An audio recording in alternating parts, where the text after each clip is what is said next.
La Bessonnière est nommée en 1885 à Rennes-le-Château, petit village de l'Aude en plein pays cathare. Ses revenus sont modestes. Pourtant, quelques années plus tard, il dispose d'une immense fortune. Quel secret se cache derrière cette richesse subite ? Un trésor, celui des Visigoths, des Cathares, celui des Templiers. Plus de 800 ouvrages proposent des solutions au mystère du trésor de Rennes-le-Château. Aucun n'apporte de preuves formelles pour étayer une hypothèse ou une autre. Tous les chercheurs de trésors sont repartis bredouille. La Bessonnière est mort en emportant son secret. Notre histoire se déroule à la fin du XIXe siècle, au sud-ouest du département de l'Aude, dans la région du Razès, ancien comté carolingien dont la capitale est Radaé, l'actuel Rennes-le-Château. À cette époque, la vie est dure dans l'Aude, les habitants sont rares et la région est pauvre. Pourtant, il n'en a pas toujours été ainsi. Les Visigoths, fondateurs du royaume de Septimanie, l'actuel Languedoc-Roussillon, font de Rennes-le-Château leur capitale régionale, et elle le reste jusqu'aux invasions musulmanes du 8e siècle. Puis, devenue partie intégrante du comté de Toulouse au XIIe siècle, la région devient un bastion cathare, et c'est au château de Montségur que les derniers combattants cathares tombent en 1244. Mais, en cette année 1885, les châteaux forts achèvent de s'écrouler au sommet des collines, et après avoir été une capitale de plus de 30 000 habitants, Rennes-le-Château finit par devenir un pauvre hameau de moins de 300 âmes. En juin 1885, à 33 ans, François Béranger Saunière vient d'être nommé curé de la minuscule église de Sainte-Marie-Madeleine. Modeste, l'abbé est un homme rustique. Son traitement est alors de 75 francs or. L'église de Rennes-le-Château se dresse sur l'emplacement d'un ancien palais fortifié wisigoth. Elle n'est pas en très bon état. L'édifice du XIIe siècle est délabré. Des planches remplacent les vitraux, la toiture est percée, le clocher est lézardé, le presbytère est inhabitable. Cette année 1885 se déroule dans un contexte politique particulier, puisqu'en octobre se dérouleront les élections législatives. Les Républicains, de Jules Ferry, s'opposent aux conservateurs menés par le comte de Chambord qui souhaite écraser la jeune République. Fraîchement arrivé, notre abbé n'hésite pas lors de prêches engagées à exhorter les fidèles à faire le bon choix, celui de la légitimité d'un roi de droit divin. Cette attitude lui vaut d'être mis à pied. Le préfet de l'Aude lui notifie une décision du ministre des Cultes qui le suspend de tout revenu pendant 6 mois à partir de décembre 1885. L'évêque de Carcassonne, Monseigneur Paul-Félix Arsène Billard, le nomme alors professeur au petit séminaire de Narbonne, afin de ne pas le priver de ressources. En 1886, notre abbé réintègre sa paroisse. Il reçoit alors un don de 3000 francs or de la famille Chambord en récompense des services rendus pendant la campagne électorale de 1885. L'abbé Saunière peut dès lors entamer les rénovations les plus urgentes de son église. Il engage comme gouvernante une jeune femme de 21 ans, Marie Desnarnaud. Je vous laisse imaginer les médisances des villageois. Pourtant, elle restera auprès de l'abbé jusqu'au décès de ce dernier en 1917.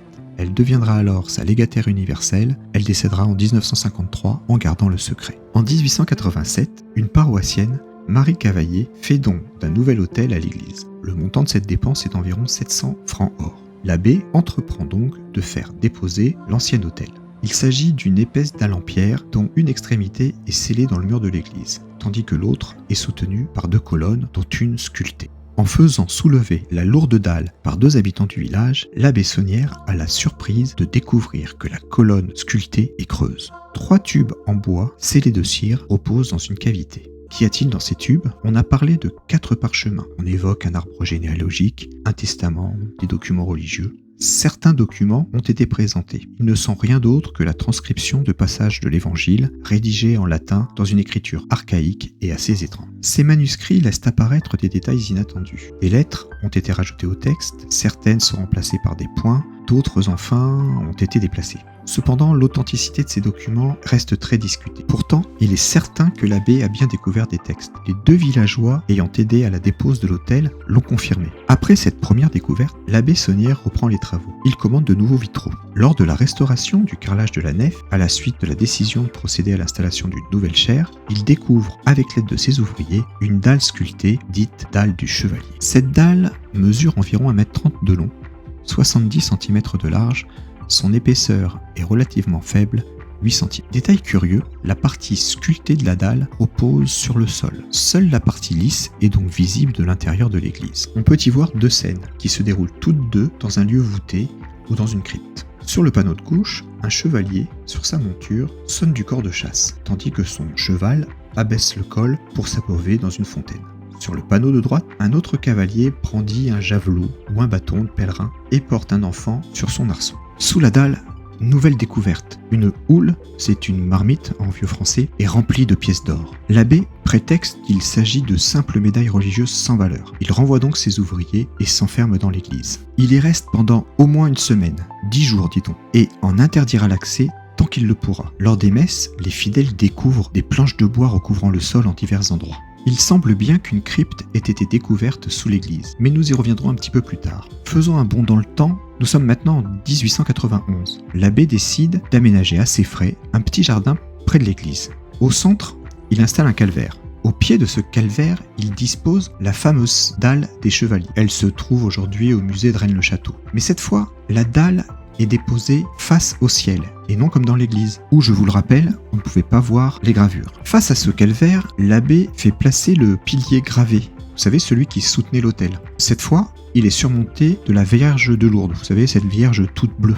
Curieusement, ce pilier a été déposé à l'envers. Et là, on s'interroge. C'est comme si l'abbé avait changé le sens de ce qui se trouvait dans l'église. Le haut se retrouve en bas et le bas se retrouve en haut. Peut-être est-ce qu'il souhaitait signifier quelque chose qui se cachait sous l'église. Et là, nous revenons à notre crypte. En fait, on a la certitude qu'il y a bien une crypte sous l'église, puisqu'un registre paroissial qui retrace les années 1694 à 1726 a été retrouvé. Et il mentionne bien l'existence d'une crypte qui accueillait les dépouilles des seigneurs locaux. Mais continuons à étudier un petit peu le plan de ce jardin. Et quand on regarde plus précisément, on remarque que le plan de l'église se superpose parfaitement au plan du jardin. Le pilier carolingien qui soutenait l'autel se trouve au même niveau que le confessionnal. L'autel de l'église se superpose avec la dalle du chevalier. Vous savez, celle qui est sous le calvaire. Pour beaucoup, le jardin serait la représentation de ce qu'on retrouve sous l'église. À cette même période, on voit l'abbé Saunière courir la campagne, un sac sur le dos, en compagnie de sa gouvernante, vous savez, Marie Desnarnaud. Il revient tous les soirs, le sac plein de cailloux, choisi avec soin. Quand on l'interroge sur son étrange comportement, il répond qu'il a décidé de créer une grotte en pierre dans le jardin. D'ailleurs, cette grotte est toujours en place de nos jours. Que représente-t-elle ? Y a-t-il quelque chose sous l'église qui pourrait nous faire penser à une grotte ? À partir de 1892, l'abbé Saunière s'absente dans le plus grand secret de Rennes-le-Château, et cela à plusieurs reprises. On lui prête notamment un voyage de 3 semaines à Paris. Le curé aurait passé le plus clair de son temps au Louvre. Il aurait acheté 3 reproductions de tableaux apparemment sans lien. Les bergers d'Arcadie de Nicolas Poussin, le portrait de Saint-Antoine de David Ténier et le portrait du pape Célestin V par un artiste inconnu. L'acquisition de ces tableaux a fait couler beaucoup d'encre. Nous n'allons pas nous attarder dessus dans cette vidéo, peut-être nous y reviendrons plus tard si vous le souhaitez.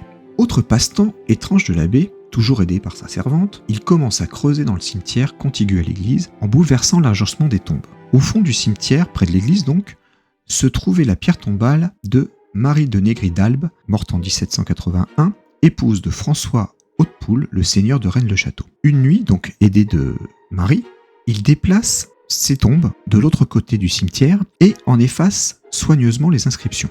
Pourquoi ? Les inscriptions se trouvant sur la tombe de Marie de Négri d'Albe étaient si curieuses qu'elles avaient fait l'objet de relevés par des historiens locaux. Là encore, on n'a pas la certitude de la véracité de ce qui est écrit sur la pierre tombale. Mais un simple coup d'œil permet de noter quand même des bizarreries sur l'épitaphe. Des césures incongrues, des lettres minuscules en lieu et place de lettres majuscules et j'en passe. Toujours est-il que de nombreux chercheurs pensent qu'il s'agit d'un message caché qui est censé nous mettre sur la voie du secret de l'abbé. Toujours est-il qu'au cours des 2 années suivantes, notre abbé ne cesse de voyager. Il ouvre un compte en banque à Perpignan, un autre à Toulouse, un autre encore à Paris et un 4e à Budapest. Et les mandats arrivent de toute l'Europe, libellés au nom de Marie Desnarnaud et apparemment expédiés par différentes congrégations religieuses. Nouveau bond dans le temps, nous sommes maintenant en 1896. Et là, notre abbé dispose de moyens considérables. Il ne compte plus ses dépenses et fait entièrement rénover et décorer l'intérieur de l'église, rappelons-le, à ses frais. Alors, cette décoration a fait phosphorer plus d'un chercheur et nous allons maintenant pénétrer dans l'église. Donc en entrant, vous êtes accueilli par un démon, ce qui, vous l'avouerez, n'est pas commun dans une église. Ce démon est agenouillé et il soutient le bénitier qu'on trouve traditionnellement à l'entrée des églises. Notre démon fait face à Saint Jean-Baptiste et à Jésus, lui aussi genou à terre. Comme le reflet d'un miroir, le Christ a une position identique à celle du démon, mais inversée. Le démon, Jésus, Saint Jean-Baptiste semblent le regard fixé sur un même point du sol, au centre de l'église devant le confessionnal.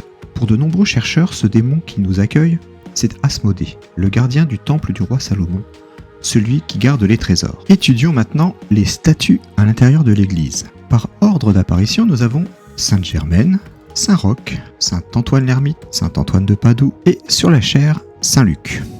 Certains ont remarqué qu'en écrivant la première lettre du nom de chacun des saints, nous obtenons le mot Graal. Germaine, Roch, Antoine, Antoine, Luc. De même, en reliant les 5 statues, une lettre M se dessinerait, comme pour entourer Marie-Madeleine. Bon, je vous l'accorde, tout cela est un peu tiré par les cheveux, mais c'est vous dire si l'intérieur de l'église fait phosphorer. Parlons maintenant un petit peu de la sacristie. On y découvre un vitrail représentant Jésus en croix. Ce qui est curieux, c'est que finalement, ce vitrail représentant Jésus en croix, en fait, c'est la seule représentation qu'on en a dans l'église, ce qui est quand même curieux. D'autant que la sacristie, c'est le seul endroit où les fidèles ne peuvent pas voir le vitrail. Au fond de la sacristie se trouve un grand placard, et le fond de ce placard se révèle être une porte dérobée qui ouvre sur une pièce secrète. Cette petite pièce, en quart de cercle, est visible de l'extérieur de l'église, sans qu'on ne se rende vraiment compte de ce dont il s'agit. Alors cette pièce aurait été créée afin de permettre à l'abbé de descendre sous l'église sans que cela ne se remarque. Voyons la suite. Nous allons maintenant nous attacher à la fresque de l'église de Rennes-le-Château, et nous allons y rester un petit moment. Donc cette fresque est composée de 2 parties. Le fond, c'est une œuvre picturale, un tableau, et sur lequel on vient superposer un ensemble statuaire. Alors l'ensemble statuaire est déjà curieux, puisqu'on va trouver 2 enfants en costume des 17 ou 18e siècle, on ne sait pas trop bien, alors que les autres personnages sont vêtus, si j'ose dire, à la mode de Jésus, donc à la mode romaine du 1er siècle de notre ère, ce qui est quand même remarquable. Ensuite, au pied de cette espèce de colline, on trouve un sac ou une grande bourse crevée. Encore, on se pose la question, pourquoi un sac et pourquoi elle se trouve là? Voilà, c'est une deuxième question. Nous allons maintenant observer la peinture. Alors, du côté gauche de cette espèce de colline où on trouve nos statues, on peut remarquer un château qui domine une vallée. Au pied de ce château, on entrevoit un chemin un peu blanc et au loin, les montagnes qui se dessinent. Si l'on passe de l'autre côté, donc du côté droit, on découvre un village sur une colline et un petit personnage qui semble regarder un buisson appuyé sur un parapluie. Alors il semble bien que ce personnage soit un ecclésiastique. Et quand on fait un gros plan, on distingue une robe rouge sous le manteau ou la soutane. Et si l'on va plus loin, on peut imaginer que le village sur la colline soit Rennes-le-Château. Donc si on admet que le village du côté droit est Rennes-le-Château, on peut imaginer que le village du côté gauche représente le château de Custosa. La fresque serait donc un genre de carte nous donnant des informations sur ce que nous devons chercher. Dès lors, essayons de supprimer l'ensemble statuaire qui se trouve au centre de la fresque. Qu'observons-nous? Au centre, un genre de promontoire qui domine un paysage avec Rennes-le-Château légèrement sur la droite et le château de Custosa un peu plus éloigné sur la gauche. Si l'on valide l'hypothèse que cette fresque est censée nous donner des informations, il est légitime de se poser la question suivante: existe-t-il un endroit qui nous permettrait d'avoir ce type de vue? Par ailleurs, un autre indice pictural qui se trouve sous l'autel pourrait nous permettre d'affiner un petit peu notre recherche. Alors qu'est-ce qu'on voit sous l'autel? On distingue sur la gauche de Marie-Madeleine une ruine, ainsi qu'une montagne pointue. On peut imaginer là encore qu'il s'agit d'un indice. Le château serait toujours les ruines de Custosa et la montagne pourrait être le Pech Cardou.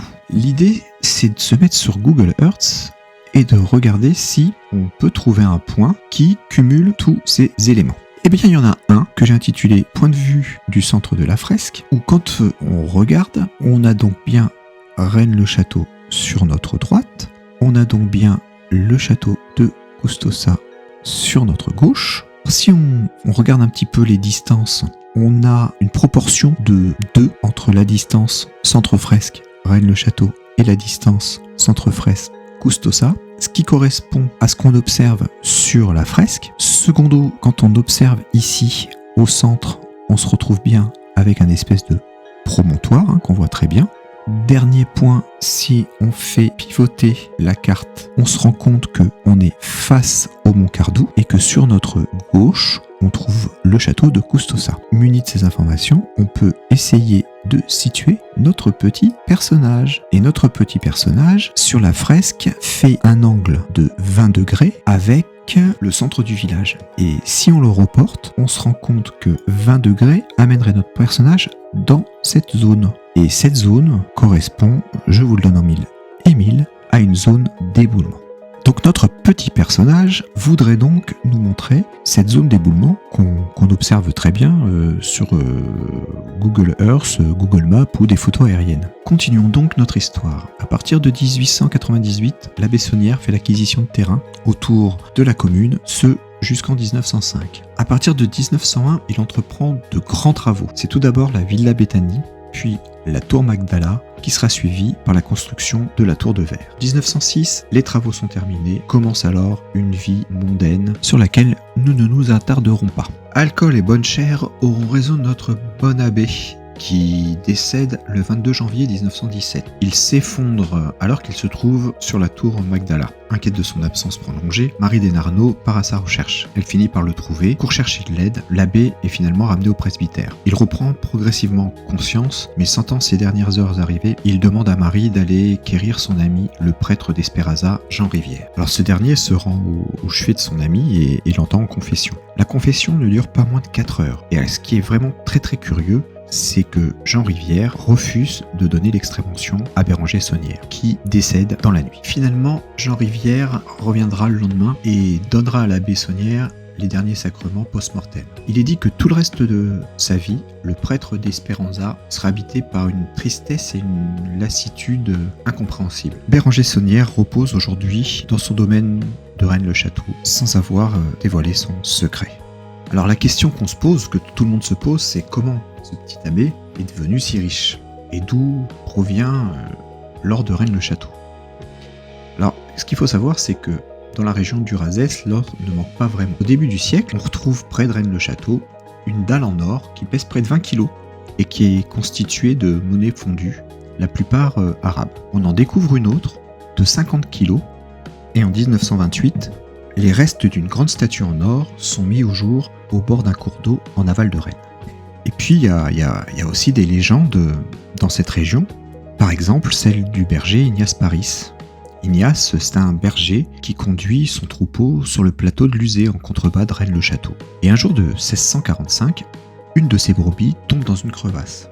Notre brave Ignace s'engouffre à la suite de la brebis dans la faille. Il découvre dans une caverne où s'est réfugiée cette fameuse brebis, des squelettes et de lourds coffrets contenant des pièces d'or. La bête sous le bras et les poches bien remplies, le berger rentre à Rennes-le-Château. Mais sa nouvelle richesse est rapidement repérée par ses voisins et on l'accuse finalement rapidement de vol. Faut dire que le berger ne dira jamais rien et peu à peu l'histoire sera oubliée. Alors plusieurs théories existent pour expliquer la présence d'or à Rennes-le-Château. Voilà les moins farfelues. D'abord, on parle des Visigoths. Alors, ce qu'il faut savoir, c'est que les Visigoths, en 410, vont mettre à sac et vont piller la ville de Rome. Ils ramènent donc leurs magots dans la région. Menés par Alaric, ils font de Toulouse leur capitale. Et suite à des escarmouches avec les Francs, ils doivent se replier sur la forteresse de Rédaec, qui est Rennes-le-Château. D'effet, ils doivent fuir de l'autre côté des Pyrénées, où à Tolède, ils sont vaincus par les Arabes. Mais les musulmans ne trouvent aucune trace des richesses romaines. Est-ce que ce trésor serait resté à Reda? Allez savoir. Bien sûr, on ne peut pas parler de l'Occitanie sans parler des Cathares. Au XIIIe siècle, le pape Innocent III ordonne l'extermination des Cathares qui remettent en cause les doctrines de l'Église catholique romaine. Les barons français, dits nordistes, se chargent de cette croisade entre 1208 et 1244. Persécutés, les Cathares auraient enfoui leurs richesses dans les ruines du château de Custossa, dont on a parlé tout à l'heure. Après les Cathares, parlons des Templiers. Pour beaucoup, le trésor caché à Rennes-le-Château est le trésor des Templiers. Donc un petit rappel, en 1307, le roi de France accuse les Templiers d'hérésie.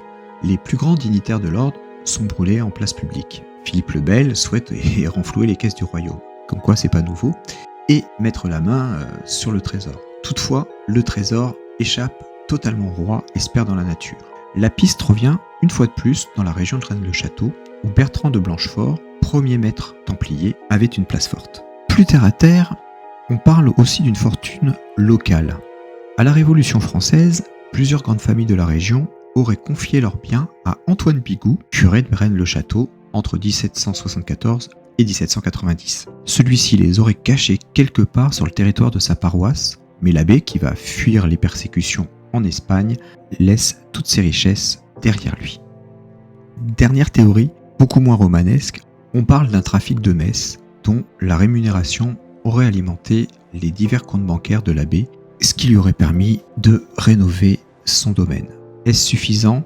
La question reste controversée et aujourd'hui encore, personne ne sait d'où vient l'or de Rennes-le-Château.